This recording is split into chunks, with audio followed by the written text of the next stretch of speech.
Диляверу Умерову 52 года. Несколько лет назад его начали беспокоить сильные боли. Начала беспокоить меня кожа, зуд, жжение. Ночью кошмары, просыпался в поту, чешется все, горит. Взяли кожу на биопсию, послали на обследование, и оно мне показало, что это не ходжинская лимфома, Т-клеточная, грибовидный микоз. Дилявер Умеров работал в сельсовете, отвечал за электрохозяйство. Потом его должность сократили, и он устроился на работу в Крымэнерго. Мужчина связывает свой диагноз с облучением, которое мог получить на подстанции. В Заречном есть большая подстанция районного значения, 35-10 киловольт.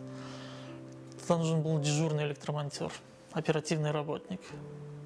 Ну вот, работая там, я думаю, один из векторов откуда появилось. Это так как там на территории подстанции большие магнитные поля, я мог получить магнитное облучение непосредственно на территории этой подстанции, так как помещение дежурного электромонтера находится на территории подстанции, но не за ее пределами, хотя по правилам должно быть находиться за ограждением. В клиниках России такой вид рака лечить не берутся. Однако одна из клиник Турции готова принять Дилявера Умерова. Правда, стоимость лечения около 1,5 миллиона рублей. Таких средств у семьи нет. Дилявер Бей признается, он никогда не думал, что ему придется у кого-то просить деньги, но сейчас он находится в крайне тяжелой ситуации. При помощи Аллаха и вот надеясь на людей, на свою семью, я думаю, мы сможем ее победить. Победить до конца.